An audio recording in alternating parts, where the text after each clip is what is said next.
hopefully you guys aren't mad at me.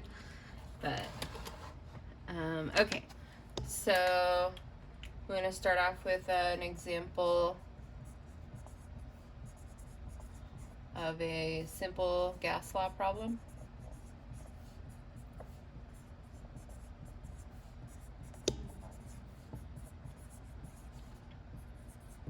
So is everybody comfortable with what I mean by the gas law? If you haven't gotten into chapter 8 at all yet, this is going to be a little foreign for you. The gas law, I have it. I wrote it down here. Hold on. It's just this one. So this is the ideal gas law,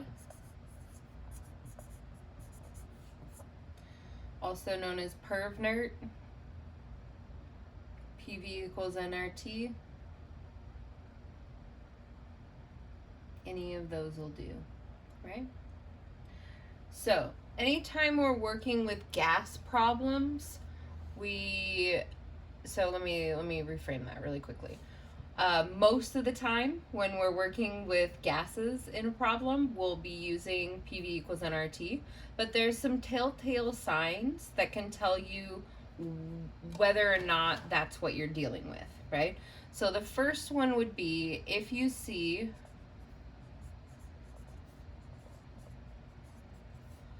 a pressure or a temperature. Okay? We never, ever, ever have pressure or temperature in problems that aren't using PV equals nRT. Does that make sense? That was a lot of double negatives. Let me try and say that again. So if you see a pressure or a temperature, it means that you're going to be using PV equals nRT.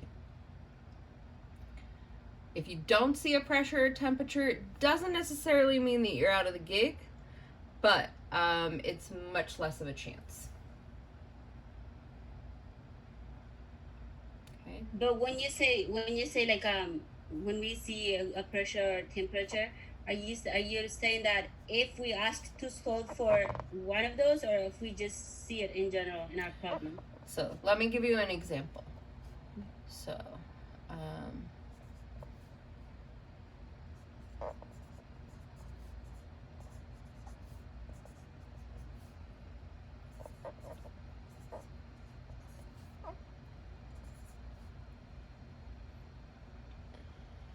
oops.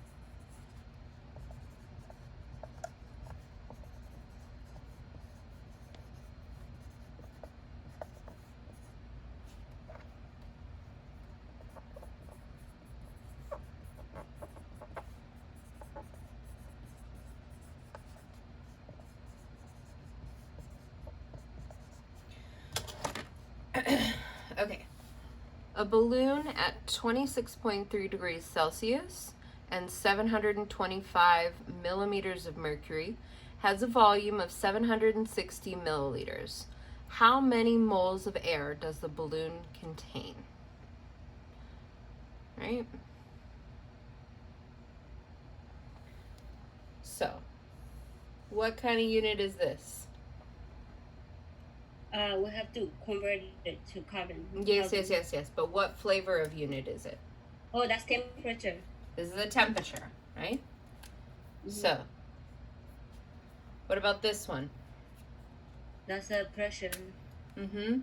So do you see what I'm saying when I say that if you see these types of information given in a problem, then you know you're going to need to use the ideal gas law.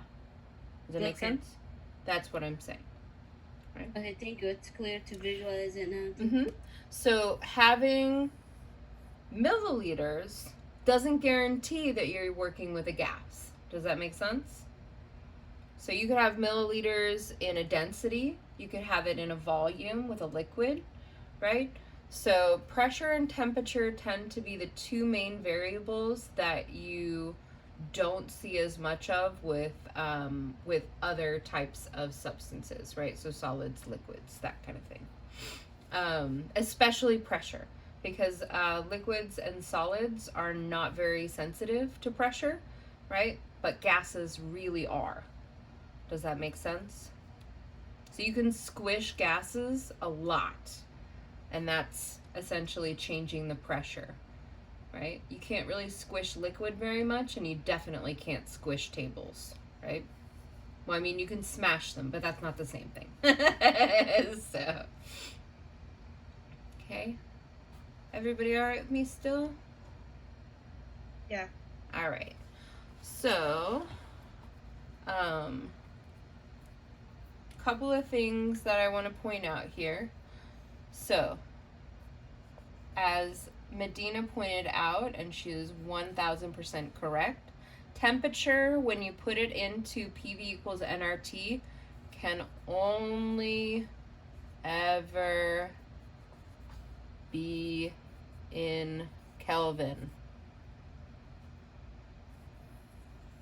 Only in Kelvin. T always Kelvin. Okay? Sorry, I can't see that. The reason why is because Kelvin is an absolute temperature scale. And what that means is just a fancy way of saying that it's talking about how much energy the particles have, as opposed to a relative temperature scale, which Celsius is a relative temperature scale, right? What does the 0 degrees Celsius represent? Or what is it based on? Zero, is it not the freezing point? I don't know. Yeah, so the 0 degrees Celsius is the freezing point of water, and 100 degrees Celsius is the boiling point. The boiling point of water, right? So having a temperature scale that's relative to water makes a lot of sense for us, right? Most of the stuff that we deal with is aqueous, right? We are aqueous. We highly depend on water. So it makes sense to have that relative scale, but that relative scale can't tell you about something that's not referencing water. Does that make sense? So here we always need the absolute temperature, aka Kelvin, because it's giving us information about how the molecules will move, right? Does that help? Yeah, it does. Thank you so much for taking your time. All right. So, one thing that I didn't write down here, you guys have done a couple of these problems, then you've probably seen this. This is R, aka the gas constant. And this is always going to be given to you, so you don't have to memorize this. But by using this in your ideal gas law, it means that you have to have matching units for all of the other variables, okay? So what do I mean by that? That means that your V has to be what volumetric unit that's in here? Later. So your V has to be in liters. Your P has to be in? Has to be in atmosphere. Atmospheres. Your N has to be in? In mole. Is it mole? It is moles. Oh. And then your temperature, as we said, always has to be in Kelvin, right? Does that make sense? Professor, Yes. on the actual, you know how you said you have liter and then 18 atmosphere over mole Kelvin. Is it does it have to be always over? Is it written as a division, that unit? Yes. Okay, got it. Thank you. Yeah, because right? We're saying that this is liters times atmospheres divided by moles times Kelvin. And I think this kind of makes sense if you rewrite PV equals nRT in terms of what R is equal to, which is PV over NT, right? So liters, atmospheres, moles, Kelvin, right? Does that make sense? Yeah, it does. This is the kind of thing that we would come up with experimentally in lab, and it's a fun experiment. Not to tease you guys. Wait. How did you get the R equals? Oh, sorry. No, it's okay. That's how I said. How did you get the R equals NT over? I just rearranged it in my brain. Oh, okay, got it. I did one of these. Okay. Can we do one of the equation on your whiteboard? Yeah, I'm gonna do this one. Is that all right? You guys, Yeah. You guys cool with that? So, first things first, I identify all of the variables that I'm given, right? So I'm given a pressure. What's my pressure? Your pressure is 725 millimeter mercury. And is it good to go as it is? No, we would have to change it. Change it to atmosphere. We need to convert it to atmosphere. And this is a conversion factor that you guys will be given. So there are 760 millimeters of mercury for every 1 atmosphere.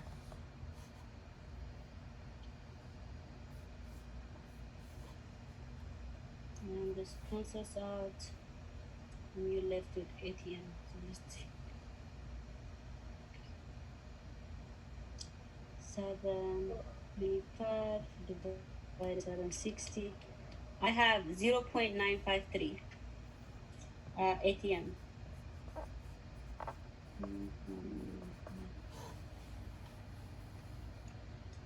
Everyone all right with that one? Cool. All right. Next up, I have temperature. I'm not going in any particular order. I'm just figuring out what variables I have and which ones I don't, right? We have to round for the answer. I would round just because there's like a lot of digits and I'm lazy. But you don't have to. So what place value would you round to? What else? Okay, thank you. Yeah. If I'm being honest with y'all, when I do a problem like this in my calculator, I do all the conversions in my PV equals nRT equation when I'm solving it. So I don't do the conversions separately. So yeah. So honestly, it really doesn't matter to me where you guys round on these. I would say, give at least 2 or 3 decimals, like on a number like this, because otherwise, if you round this up to 1, that's not very precise. You see what I'm saying? Yeah. Professor, Yes. are we gonna be tested on this on Tuesday on our quiz, or this Yes. will be the exam? Yes. Okay. Oops. Yes. What else is on the quiz? On I can't say the name. stoichiometry. Yeah. Stoic. Stoics. Geometry. Stoichiometry. Yeah. It's a $25 word that just basically means how much stuff do we make. Oh, I see. Professor, for units, you just put ATM, that's it? Yep. Okay. Yeah, because I canceled the millimeters of mercury here, right? Does that make sense, Ron? Yeah, because sometimes I would add, like how many moles of air it does. So I would kind of add some more on after the ATM, and I would always get it wrong on the lab. Gotcha. So we're not even using this equation yet. right? Yeah. So we haven't gotten there, right? Right now, all we're doing is taking stock of what variables are given, and if we need to do any conversions, then we're going to flex on PV equals nRT, okay? Gotcha. Okay. Yeah. So I have my temperature, which was 26.3 degrees Celsius. And always, always, always, always, always, 1,000,000% of the time, we convert to Kelvin, right? Never, ever, ever leave Celsius. Never, ever, ever, ever, right? Gotta be in Kelvin. So, what do we get when we convert to Kelvin?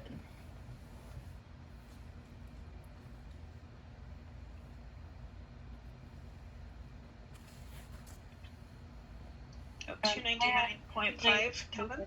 Yeah. 299.5 Kelvin. Beauteous.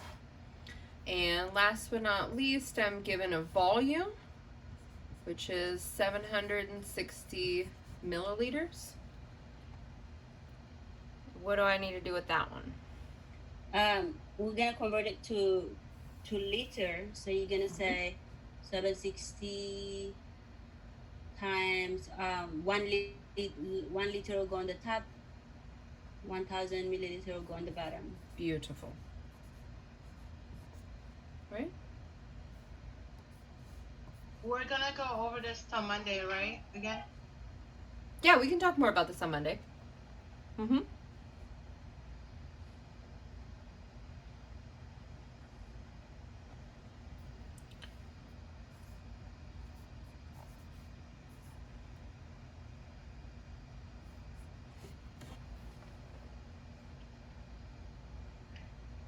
So 0.76 liters. Mm-hmm.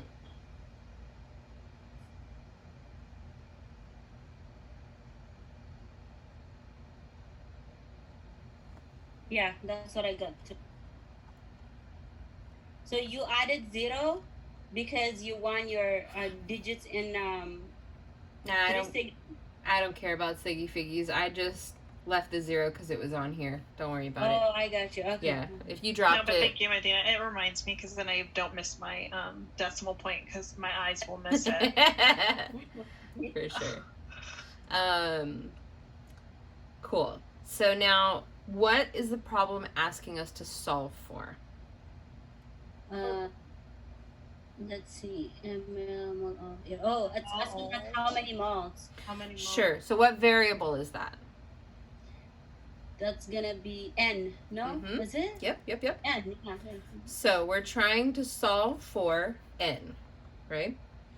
I know it sounds stupid, but I literally write this down, all of this information, every time I do this problem, right? So any simple gas law, I write down what the variable is that I don't have, right? So that I know exactly what I need to find. I'm already given R, right?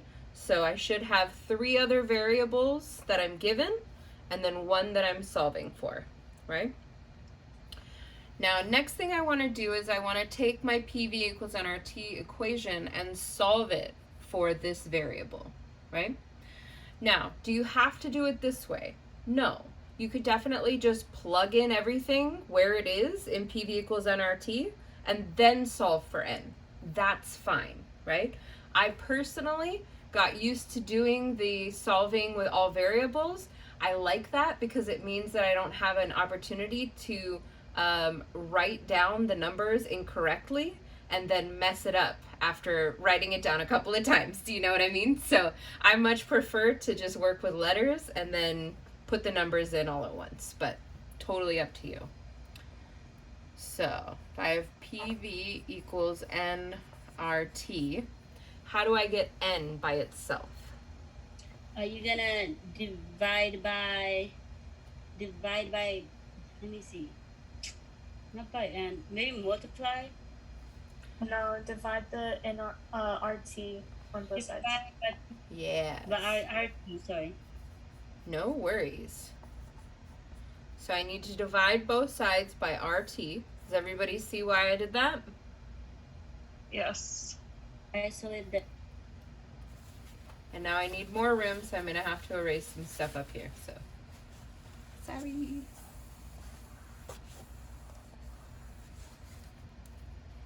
Okay, So now I have N is equal to PV over RT. I just flipped the equation over, right? Is everybody comfortable with that? Yep. Cool. And so now I can plug in what I got. So I've got my P is 0.953 ATM. My V, is 0.76 liters. And my R is 0.08206 liters atmospheres per mole Kelvin. And my temperature is 299.5 Kelvin. Right? So now, let's talk about how the units cancel here, because I think this step is your fail-safe, right? Now that you've learned dimensional analysis, understanding how these units cancel out is super helpful, right? So I have liters on the top of this bottom denominator. Sorry, that was a really complicated way of saying that. Did everybody understand what I just said? Cool. So Yes. liters here will cancel with liters on top. Is everybody comfortable with that? Kind of, sort of? Yep. You want me to rewrite it, Rachel? No, I just didn't know you could do that, but I'm gonna process it. No. So Okay. I'm processing it yeah, too. no. Though. So let's talk about it, because it's not an easy thing to see, honestly. So is it okay if I just erase the problem since we already worked on it? We're cool. Cool. Yeah, Not the whole problem. Sorry. Okay. So let me take all of the numbers and put them in one equation, and take all of the variables and put them in another equation. Right.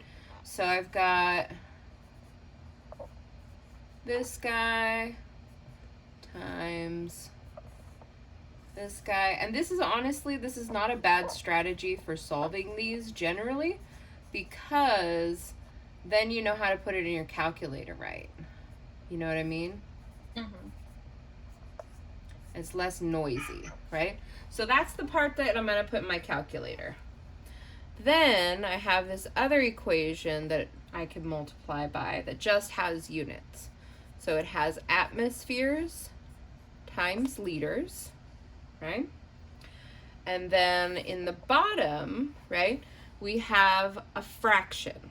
Does everybody see that? Mm-hmm. That this is Yeah. a fraction. So liters and atmospheres are going to be multiplied by Kelvin. Right, okay. You guys see that?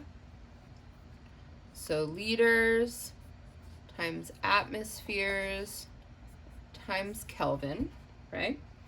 And that whole thing is divided by moles times Kelvin, right? So when you have a fraction in the denominator like this, what can you do? Can't you just flip it and multiply it? So we take the reciprocal, right? And we multiply it.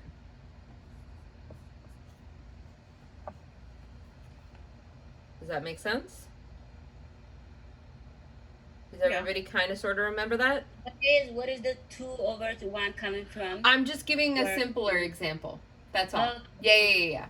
No, that's not part of the problem. Sorry. I was just trying to give a simpler example, something that's a little bit easier to see than this, right? So what we can think of with this one is we can think of it as being rearranged as atmospheres times liters times moles times Kelvin divided by liters times atmospheres times Kelvin. can. Sorry, my handwriting got a little messy, right? Ooh, no wonder you can't. So all I did here was rewrite this so that this guy is up here, right? And this guy stays where it is. Is everybody tracking with me? Cool. Wait, I have a question. Yes. Okay, so when you did the 1 times the 2 divided by 1, Yes. I know that was an example. I get that. But then when you flipped it, Yes. why are you dividing the bottom by both? So, remember when we had our example, we said that dividing by 1/2, dividing 1 by 1/2 is the same thing as multiplying 1 by the reciprocal, right? If you multiply 1 by the reciprocal, aren't you still dividing by 1? Oh, okay. You see what I'm saying? Let That makes sense. let me make it some different numbers, because the ones do confuse things a little bit. So let's say you have 2 divided by 3/4, right? So this would be the same thing as saying 2 times 4 divided by 3, right? Does that make it a little bit easier to see? Yeah, it was just, I don't know. I'm weird. Sorry. Not at all. No, you're not. Seriously. Honest to God, you guys don't. I know I say this a lot and probably a lot in my videos, but like, don't be self-deprecating with this stuff. When you guys ask me questions, that helps me learn too, right? Because I'm giving these examples and thinking, oh, this totally makes sense. But I'm not thinking of the fact that you're like, but dividing by 1 isn't doing anything, and so you are ignoring that part, right? And that's not trivial. If I'm giving you an example to help you understand, and that example doesn't help you understand, then I'm not doing it right, right? This is an easy way for me to change my example to help you see what I'm doing here, right? So you just helped me. So thank you, is what I'm telling you, okay? So hopefully now it's a little bit easier to see. Kelvin cancels with Kelvin. Atmospheres cancels with atmospheres. Liters cancels with liters. And we're left with units of moles, which is what we want, right? So, now that I've done all that mess, I can just get rid of all that mess and put what is left over, which is just moles, right?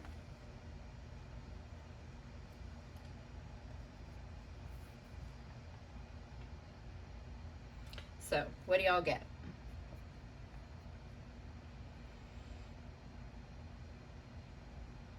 Let me use calculator. Let me. For the calculator for this one, are you gonna put parentheses first? So, you And then- need to put parentheses around the denominator. Gotcha. Yes. I got 0.0295.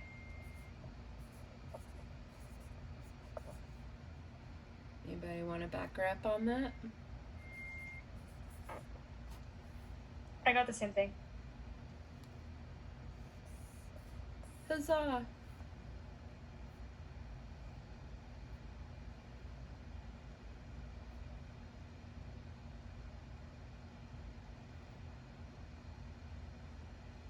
So that took 100 years because we went through how to do everything.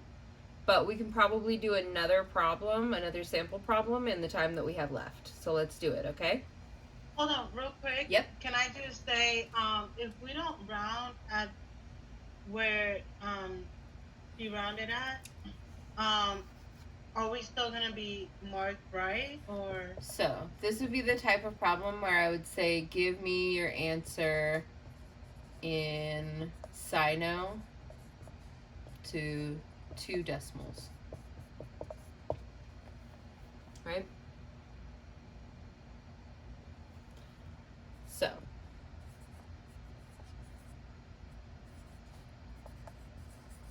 this is how you would answer that, right? So Z, I always tell you exactly how I want it to be answered. Even if you don't put it like that, I'll probably still give you credit, right? But it just gives you an idea so you're not like, I don't know what I should do with this number, right?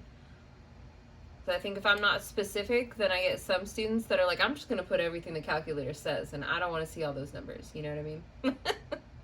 Okay, yeah, because that's what I was concerned about, Yeah. like whether. Yeah, I know don't. normally you would ask for side note, but I wasn't sure.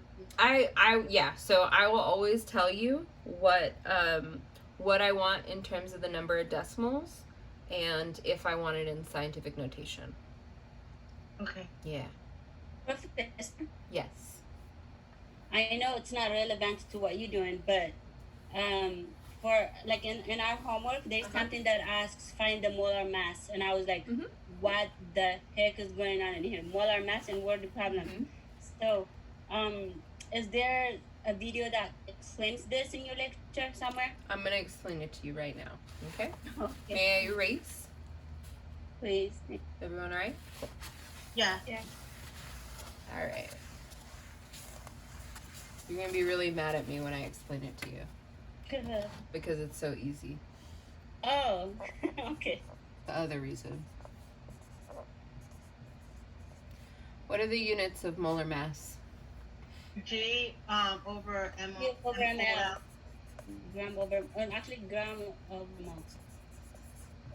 Gram per mole, right? Yes. So, in that problem, you're given a mass. I think it's like 0.50. I'm given a mass of 0.555 gram. Nailed it. Can you tell Oh, I've done you this have problem it, before? Right? So, Yeah. this guy's going to go up top, right? And you're given all of the information to solve for n, which just goes right there. Mass divided by moles is the molar mass. Wait a minute. Okay, so isn't it that the 0.555 gram like will go on the top? Yep. And then I'm solving for n, and whatever the n value is will be the denominator. Exactly. Okay, gotcha. Thank you. Right? But you see what I mean, though? It's easier than you think. Thank you. As long as you know what the Yeah. units of molar mass are, you can solve this one. Right? I think that's what confuses me the most for like molar conversions and stuff like that. Mhm. Because now we're on this where the n equals the moles, and then I was already confused on to where the molecule you said it was MOLE. Yes. The moles So is part of the let me mass. give you a little bit of good news. I don't know if I bring this up in the lectures. I think I do, but I don't remember. The atoms and molecules we're pretty much done with. Like, if you have to take the final, you'll maybe see them again.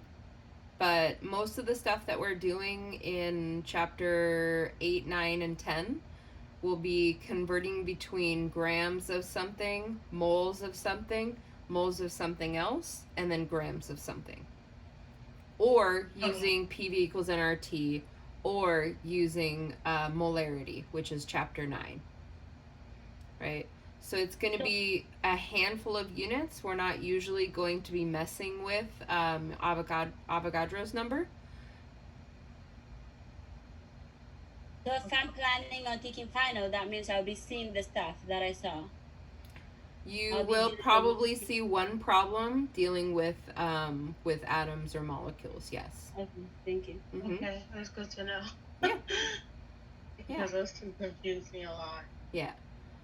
That one I would remember for the rest of my life being the most difficult, you know? Is it because they're really big numbers? No, I don't know why. Like, this one became easier for me, you know, because I just began doing it and I'm Yeah. getting it. But the Yeah. other one was like, Can I tell you my theory on why you guys are having a hard time with chapter 6? It's Please not do. because it's inherently any more difficult. It's because you had less time to work with that chapter than you would normally have done in order to get comfortable with the material. So if you I think you're absolutely right. if you had had a week and a half to work with molar conversions, you would have felt fine going into that exam. But having 3 days, which I think was the average of what you guys probably had in terms of working with that, was not enough to feel confident. It was enough to probably get by, right? But not enough to go in and be like, oh, I know what I'm doing, right? Which is a hard thing to do going into an exam. But in chemistry, the time that you guys lose in this summer semester is invaluable, right? Because that's the confidence, you know? If you had 16 weeks, and I think, I don't know, I was talking to somebody about this the other day, but I'm like, if you guys feel like you're not getting it 100%, it's not you, okay? It is just a matter of not having enough time to digest the information, right? That is how our brains work. I think it's kind of upsetting because it's something where it's like, okay, like that, I feel like I would have had it down pat. Because it looks like you said, it goes in 2 different ways of finding an answer. Yep. It's something that you can have down pat. Like, okay, well, I know what to do. This is easy, you know? Yes. And then for, you know, a lot of people really don't want to deal with the finals, the grades for the finals. Yes. So it's kind of upsetting that it's like, I could have got this one where I'm getting an A in this, where I can risk the finals. Yeah. You know what I'm saying? Yeah, so that's the thing. I think I was telling you, Medina, that I don't want to teach this class next summer because I don't think it's fair to teach in the summer. Yeah, you told me, and then you know what? I feel so unlucky now because if I had you in the longer semester, I know that I would have loved chemistry. But like, It's just that. that's kind of the problem though, is like students want to take a class because they think it's convenient and nobody tells them it's not a good time to take the class. You know what I mean? Like if you were somebody that took AP chemistry in high school and you crush it at math, fine, cool, take this class during the summer. But like, if you're like me and you never seen this shit before in your life, you need time. You need time to digest this stuff, right? So please, you guys. My counselor actually told me that you should take this in the summer, and so that I could apply in the fall. And I'm like, this was a lot harder than I expected. Yes, like a lot. Yeah, I know but you told us that too in the beginning, and I was like, no, I'll be okay. Like I'm just gonna work through it. But yeah, it was a lot harder. But you were really frank, at least. Because I went back and like she did tell me, she told me it was gonna be really hard. But y'all don't, you can't believe, you have nowhere to put that information until after the first exam. You know what I mean? And that's just long enough for you to have forgotten that I said that. You know? So yeah. And the other thing too is that I don't want you guys to think that I'm coming off as like at the beginning of a semester, you guys don't know me. You're like, you know, whatever, you saw a good rate, my professor. But if I come into this class and I'm like, listen, this class is too hard, you shouldn't take it. What are you going to think? You know what I mean? You're going to be like, oh, this teacher is the worst. She doesn't want me to take it. But I'm like, honestly, to take this class in the summer, the only way I could do this class and feel confident that my students could get through is in a face-to-face, right? Because then we're, instead of spending, what do we have, like maybe 10 hours a week that we're together in lecture and lab, we would have almost 4.5 hours a day. Because we'd have 3 hours for lab, Monday, Tuesday, Wednesday, and Thursday. And then we'd have an hour and a half for lecture, Monday, Tuesday, Wednesday, and Thursday, right? That's how much time you should be spending in class, just in class, not even on your own, right? So you see what I'm saying? Like this is deceiving. It makes you think that this isn't a lot to do because the hours of the class are not that much. But how much time are you guys spending outside of this class? Just watching lectures. Probably 10 hours a week, just watching lectures, plus whatever, another 10 hours doing the homework, probably plus more, I'm guessing. So that's what I'm saying. Like, you guys really should not beat yourself up about this, because this is the hardest way that you could have ever taken this class. And I'm sorry that I perpetuated this system. You know, it's not your fault. It's COVID. Everybody's going through it, you know? I know, but I'm honestly, like, I don't know that I would ever teach this class during the summer again, because I feel like it's not enough time, right? Honestly, I feel like taking the summer class does help me prepare for like during the normal school years, like the fall and stuff. Yeah. Because it's kind of like, okay, this is intense. Yeah. Study. Make a schedule that fit your schedule, like your kid's schedule, your husband's schedule. So it's kind of like, it prepares me because I'm doing intense work. It's like intense workout, and then after that you just do a little cardio. Yeah. So it's kind of like you're prepared for it. This is your beach body summer workout for your brain. This is my brain summer workout. I wish it was my beach body. That. God knows. I know. You and me both, girl. Laura, I'm so sorry. I see your hand up there. Oh, no, it's okay. I just wanted to know, for molar mass, do you ever round up or down? So, anytime you're doing division, you're probably going to round a little bit, right? If you're talking about calculating them using the molar masses from the periodic table, I wouldn't dock you for rounding. That's totally fine, especially because if you're not using my periodic table, the one that I gave you, then you might get slightly different answers anyways, right? Okay. So it's just the nature of how those things work. I expect there to be a little bit of fluctuation, so don't stress out. Yeah. Oh, okay. No, I was just wondering. Yeah, it's a great question. So anyways, I don't know if that was inspirational or depressing, but hopefully it was more inspirational. Yeah, inspirational, actually. It was 50-50. Just half and half. All right, we'll go with it. That's about as good as we get in summer COVID style, right? Okay. I feel bad for the